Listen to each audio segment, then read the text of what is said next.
Okay, good morning, everybody. Sorry for the morning thing I did with Rent a Girlfriend. Bear with me on this one.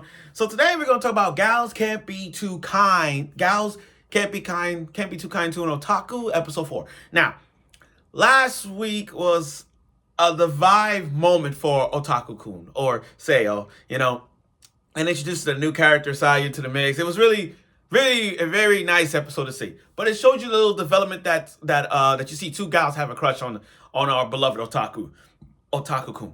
Now, this episode of episode 4, it covers basically what you see in a rom-com. Sports festivals, karaoke's, this and that. When it comes to rom-coms, when you have those kind of vibes, we're bound what we're gonna get. We're gonna get a lot of this and that, a little bit of misunderstandings. We're gonna get some over like developing crushes coming along between Amane and Ichiki. We're gonna get a lot. And for my boy Seo, Takia, I love this guy. This guy is a representative of us. He is a bona fide representative of us. I mean, every time I watch this, I feel like I've been in his shoes. There are some moments that I've been in his shoes, in situations, like loving, like finding someone who likes to watch anime, someone who even talk about anime, someone you're gonna bring friends and talk about anime. Those kind of things. You're like, this guy Takia he's like us, he's like us. But this episode had like a lot of, it was like all rom-coms, misunderstandings, karaoke, and sports festivals. And sports festivals always lead to what, which we got. So, without further ado, let's get right to it, to the episode of Gals Can't Be Too Kind to Otaku. Okay. Now, episode 4, once again, start off with a misunderstanding. This was entirely a misunderstanding. Amane thought that Ichiki and Takia went on a movie date. Like they want to go like an after school movie date. Now in Amane's case, she's thinking that maybe they went to see a romance movie, because she's thinking, okay, if they see a romance movie, they're probably gonna hold hands, share popcorn, or kiss. But instead, those two we saw zombies versus sharks. And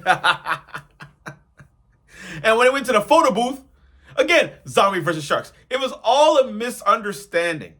But the one misunderstanding was a photo of this guy with Ichiki, and she grabbed that photo like nothing. Yo, and everyone's thinking like, wait, is she a sugar daddy? Does she have a boyfriend? Because he look way older than her. And I'm like, that's misunderstandings. And you can see Takia's like in state of like, oh, I'm scared. Because it's like, you could tell from episode 1 up till now, you can see like he likes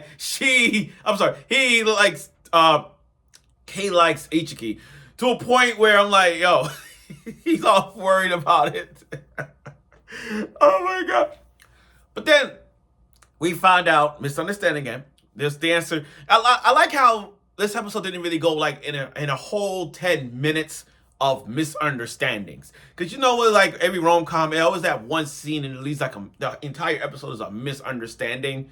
But we got to this part, we find out like, oh, that's your older brother. And the thing is, we found out Ichiki, we already knew Ichiki had brothers, but she's the middle child. Understand this, she is the middle child. So there's 5 siblings, 4 brothers, and she's the only daughter. And you got the kids 7 and 8 years old. You got one who's 6. Ichiki is 16. The older brother, the 2 of the oldest ones, one is 21 and the other one's 25. But okay, hold on. What's funny? I'm actually looking at I was looking at Ichiki's oldest brother, the one that's 25, the oldest of the family. Are you sure he's 25? Because, damn, he looks good at 25. I'm sorry I'm going out of context here, but damn, he looks good for a 25-year-old brother. Let me look at him. He looked like in the freaking 30s. Like, I just can't. I'm looking at this guy, and I'm like, damn, he looks good. I mean, well, 25 years old, like, this guy, like, I get the gap difference, but damn. I'm surprised. No, I'm actually surprised. And I'm also going to find out who's the mother and the father. Because you got a hot, gorgeous gal like Ichiki. She's the middle child. To have 5 kids, I need to find the mother and the father. No, I need to find the mother and the father. Because I want to know, I got to see the mother. Oh my God, I got to see the freaking mother and the father. Because I want to know how did Ichiki's parents ended up with something like that. And then one is 25. I want to see the 21 brother. I want to see what he looks like. We never saw him. I never saw him yet. I only saw like the two little siblings he had. I mean, I always saw the two little brothers that Ichiki was with one time. But we got to see the older brother. You know, I'm dead serious. I am curious to see the parents. I want to know what they look like. But still, though, that 25-year-old, that dude's 25? Damn. Like, damn. I don't know what to say. Like, damn. Damn. Okay, now, this is a sports festival. We all know sports festivals going to have those kind of confessions, competition, maybe even some love interest. That's what we do in rom-coms. We got it in this one. We got it. So everyone's doing sports, and we all know Takia is not the sports guy. He's not a sports guy. This is a guy who watch anime. We're that too. Look, I'll be honest. I'm not in his shoes, but I play sports too. I play sports. Most of it is football and basketball. But, and a little ping pong on the side. But, you know, I get why he's worried. Because, again, this is a guy who watch anime and don't really play sports. And I'm not saying we as me, but I'm saying like us. We have been there.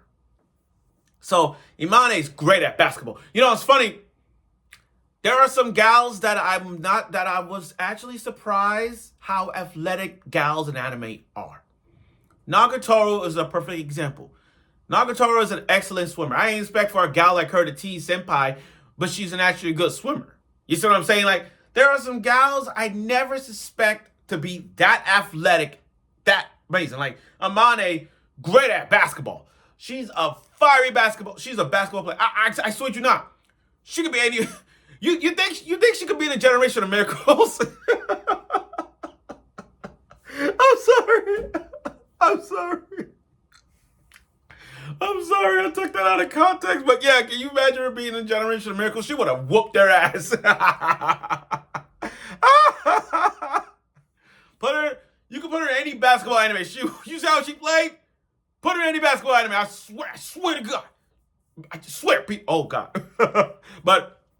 But she's good. But you know that Iron Face Maiden thing. So when Takia saw her playing, she's like, you could do it. Amane just literally like smile. And this is the first time that everyone sees because she got that Iron Maiden face. But the distraction that she got when she feels like she's falling feelings. This episode had like a lot of feelings showing. So when Amane realized, am I really falling for her? She kind of got hurt. She fell and all that stuff. So foul. She made some 3 throws. Okay. But, you know, I like all the players say you love basketball, you know. Now, Ichiki. We all know this is ping pong. We all know everybody like Ichiki because of the boobs. Let's stop playing ourselves here. Let's stop playing ourselves. Guys went down just to see her boob, just to see her move with her boobs. We're not even... the thing is, though, watching that scene, I wasn't even surprised. I wasn't even surprised because I'm not surprised. The way she hit the ping pong and hit it off the sky, I'm like, damn, she's good. Now, Otaku-kun or say, I don't know, Takia kind of a good name. Takia's up, now Takia's playing baseball. Now, he's worried that they're going to make fun of him. So when he was on bat and he striked out, he made friends. You know, he actually, like, he made friends. He made friends despite being a hardcore Glittermon fan. He just loves anime he loves so much that he didn't have to bring up anime. You know what I mean? And even though their team did a good job, he still had friends. He still made a lot of friends. So that was the first development he ever had. He made friends. I'm not counting the gals. I'm talking about like friends who support them like that, that kind of thing. So these three decide to go to karaoke. And Takia, I'm gonna be honest, right? I'm raising my hand for this one. Takia, you got I respect you since day one, and I'm respecting you still. This boy, Takia, went to karaoke and started singing anime songs. No, really, anime songs. I would have done the same thing. Look, I'm going to tell you this. I'm going to tell you a story. I remember going to a karaoke bar with my friends from back in my college days. I went to the anime club. I was part of the anime club. We went to karaoke.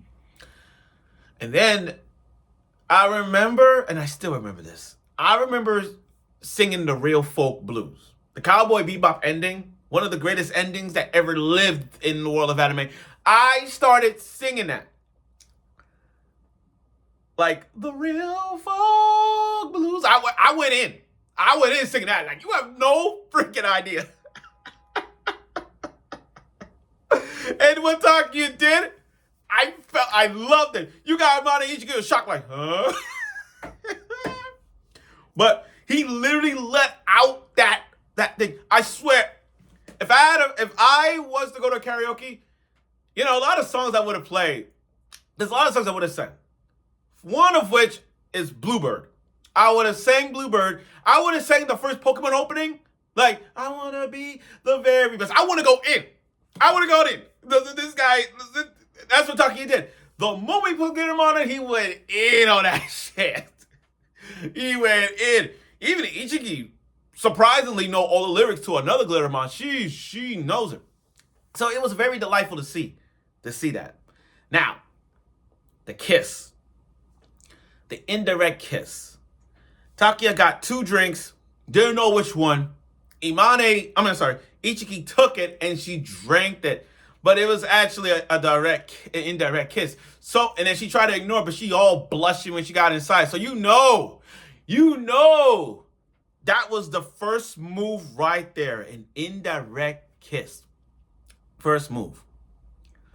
And I do like the ending part where we got to see Amane and Ichiki in their swimsuits. They look absolutely amazing. Absolutely amazing. I can't even, they look hella amazing. They really do. And it was great. Now, we all know next week is a beach episode, which means we all know this. When it comes to rom-coms and beach episodes, yeah, they're going to give us back shots. Yeah, back shots. Yeah, they're going to put front shots. But beach moments like this is always going to lead to, like, confessions, some kind of trolling moments. We all know what beach rom-coms are. That's what they're going to do. So I can't wait to see a beach episode for next week and see how this is. But overall, though, this was a decent episode. Very decent. Sports festival, karaoke, all combined in one. It was a really amazing and indirect kiss. It just, Amane Ichiki's development crush on Takia is getting there. And I love it. So thank you for watching my review of the show. I look forward for next week's episode of it. And I'm sure you will.